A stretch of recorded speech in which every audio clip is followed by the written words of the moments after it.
The new and official Big U indictment just dropped and it's worse than you could ever imagine. We already covered the federal complaint, so we're only going to cover the relatively newer stuff that's only in the indictment and not in the federal complaint. They've been investigating Big U since 2021 and the indictment kind of shows that because they cover literally every track and every angle in this indictment. They're painting Big U as a murderous extortionist, and because they're trying to paint him as an extortionist, they took a great deal of interest in his podcast Checking In, and especially the theme song of his podcast Checking In. The theme song Snoop Dogg is rapping, "If you don't check in, things are going to be really ugly for you when you get to LA. When you hop off the plane, check in. House, check in. When your feet hit the street, check in, cause if not, __, get hot. You better check it." Out of context, this song is a nothing burger, but when you put this song in context with everything that's going on, it's a everything burger. The feds is saying that Big U is an extortionist, that Big U has built an empire off of extorting, intimidating, and squeezing celebrities and business owners who's operating in the city of Los Angeles. So when they see that his podcast name is Check In and then they're using a theme song to say this is just consistent with everything we're already telling you guys. Now this is where the internet gets Big U in trouble, because the fans will also include a video that Big U posted to his Instagram movie production in the hood. That's how we do it, young man, baby, running this here a movie set. You know, in the hood, come on out here, coming out here and checking in with TV, getting these movies done. You better bills, according to the feds, by squeezing business owners who wanted to operate in the community. So for example, if somebody wants to open up a corner store in South Central, you know, you got to tap in with Big U. If you want to, let's say, open up a ice cream truck for the kids, you got to tap in with Big U. And the fans is like, it went on for far too long and they were sick of it. That itemized list belongs to the owner of the dispensary that got robbed by Big U and others he's listed in the report as Victim 1. So everything you just saw all came from Victim 1. So if you hit one person for that much, imagine how much you hit for everybody else. Now the fans will also tackle Big U development options and his LLC and non-profits, claiming that he committed bank fraud, wire fraud, and just fraud in general because he utilized the non-profit to enrich himself by transferring the non-profit assets and donations made to the non-profits, transferring it over to his personal account and using it for personal reasons that has nothing to do with the non-profit. On November 3, 2021, feds will allege that Big U transferred $15,000 from Development Options Bank account into his personal account. On March 28, 2022, feds will claim that Big U transferred $10,000 from his nonprofit Development Options into his personal account. On between September 26, 2022 and October 7, 2022, feds claimed Big U would transfer $13,000 from Development Options into his personal account. November 15, 2022, feds will claim that Big U transferred $10,000 from Development Options into his personal account. December 19, 2022, feds will claim that Big U transferred $5,000 from Developing Options into his personal bank account. It just keeps going, and no, anytime you want to do movies in the hood, just could check it and we can make sure it's done. Movies videos, but if you don't check it in, oh well, going check your ass out. We going to check you in. Alright, we going to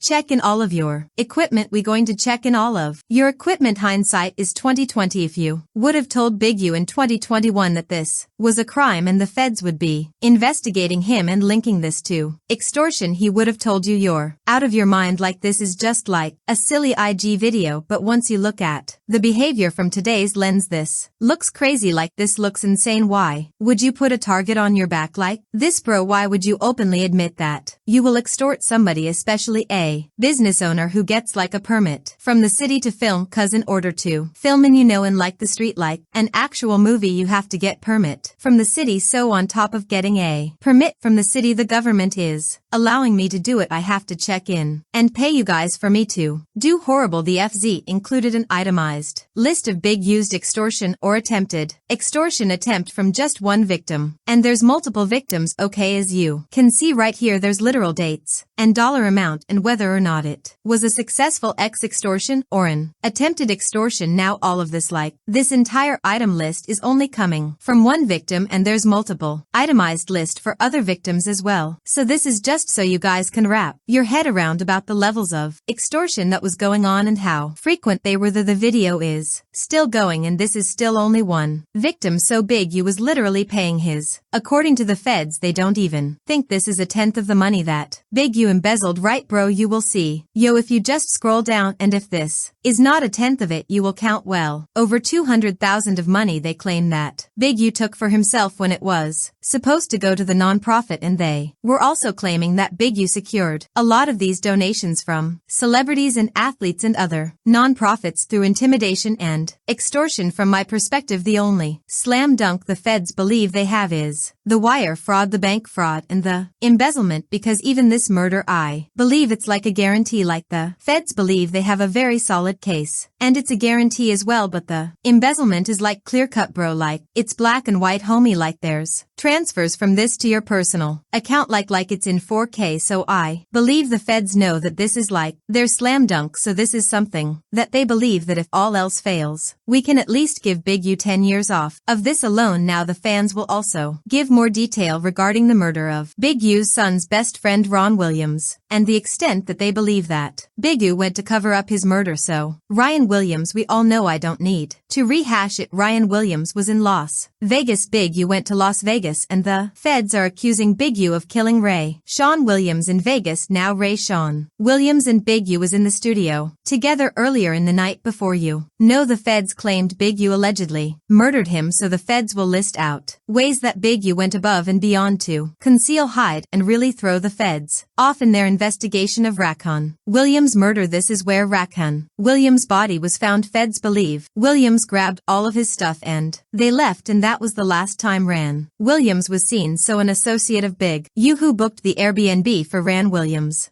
contacted the owner of the account that he used to book the Airbnb, and they instructed the owner of the Airbnb not to speak with law enforcement about Ron Williams' murder. These are still allegations at the end of the day, but this is really silly bro. Can you imagine being an Airbnb owner getting a message from some random person who stayed at your place that day or two, and they tell you, hey bro, when the police come, bro, asking about this murder, don't cooperate, man, don't. Yo, as a Airbnb owner bro, you probably look at that message like, bro, I'm calling the police right now. And for again, I don't know who KF is. KF could be completely innocent, but for KF, when you were contacting the Airbnb owner, like, do you feel like this is going to work? Do you feel like a random Airbnb owner will look at your message and say, yeah, you know, I'm a do this guy who I don't know a favor by not cooperating with the police in a murder investigation and risk getting myself arrested? It don't make sense to me at all. February 3rd, 2021, the same associate falsely told law enforcement that he did not know the address of the studio and did not have a number for or any way to contact Big U, because KF was who booked the Airbnb for Ṛaquan Williams when he went to Las Vegas on December 31st of 2022. An interceptor call, which is a wiretap, got Big U explaining his motivation for committing murders on behalf of the Big U enterprise. On the call, Big U estate what you guys see on the internet. Y'all keep hearing other people who don't have nothing to talk about sell. Let me explain to you now that Big U and Ran Williams was in a car together. Big U phone was on airplane mode or completely off cause it wasn't transmitting data. Big U murder Ṛaquan Williams and dumped his body here. According to the feds, when Big U was notified from somebody that Nevada police was going to be interviewing the producer of the studio that him and Ṛaquan Williams was at the night of the murder, Big U instructed the producer and all the employees to leave the studio and not come back that day, and Big U would allegedly send associates from the Big U enterprise listed as DS and others known and unknown to the grand jury. And these people from Big U enterprise went to the studio and they removed portions of the security system from the studio. They removed security video and data from the times that victim Ray Sean Williams and Big U and Robinson, who was with Big U, were present at the studio prior to victim Ron Williams' murder. This is one of those things where you don't want to believe that a man would murder his son's best friend, but when you have evidence evidence-proof text messages, correspondence that proves that Big U associates removed security systems and went out of their way to conceal evidence that they were with ｃομμment. Williams. That night you kind of have to wonder and ponder, bro, like why would an innocent person do that?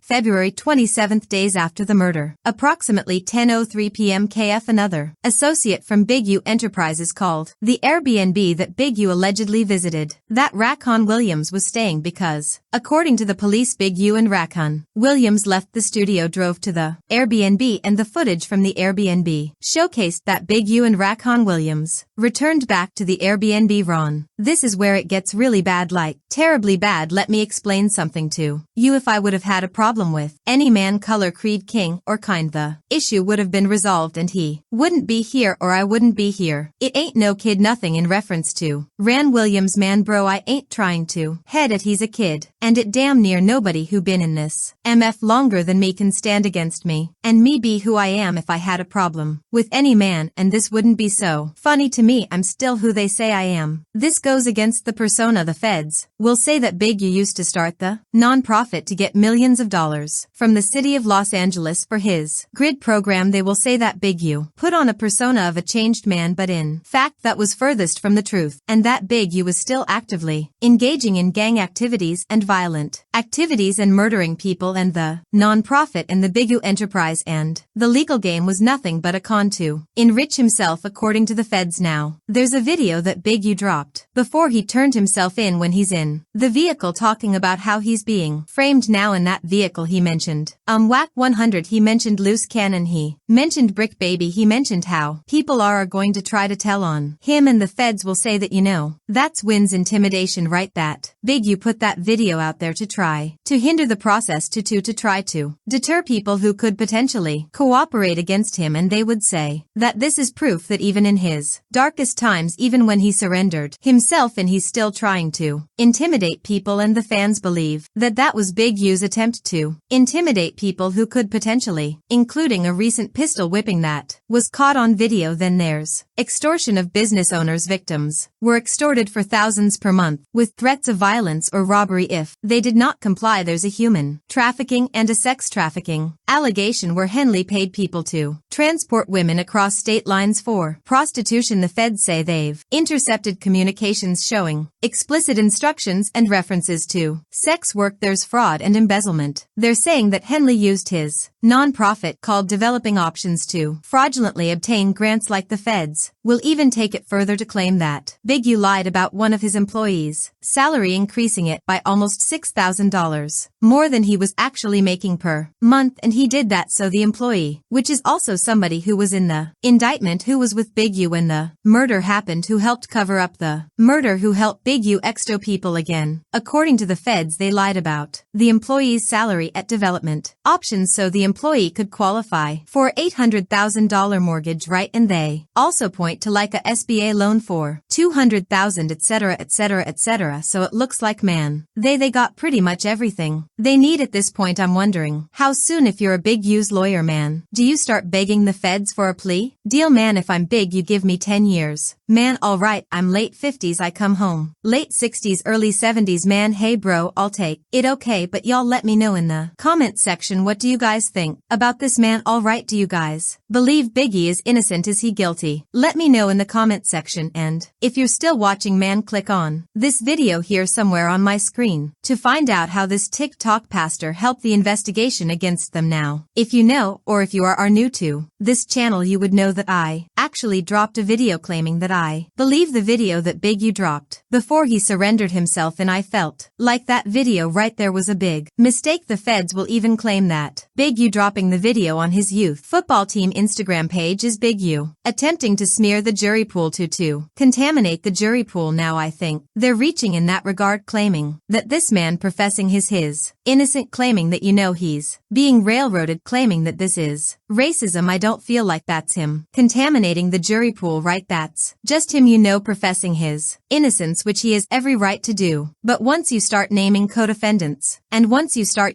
pointing out people who could potentially cooperate, that's where the feds have an issue with it now. The lawyer Mo Gainen, he would actually drop a brief reaction to Big U's indictment becoming unsealed, and here's what he had to say after perceived disrespect. The feds say they have surveillance, cell phone data, and family interviews that all point to Henley as being the last person seen with RW, the murdered rapper, and they say that there was an alleged cover-up where Henley and his associates went into the studio and got the surveillance tapes right before the murder happened. There's armed robbery of a marijuana dispensary. Henley allegedly ordered the robbery of a dispensary where an extortion victim worked. After the robbery, the victim was invited to Henley's home and told that's how you rob yourself. There's allegations of ongoing robberies and threats by loose cannon. They say they allege that Williams' continued violent behavior could ruin his entire career, trying to extort his congregation and kidnap him. But the last straw was what was caught on camera live on television. That's when it really got bad for him.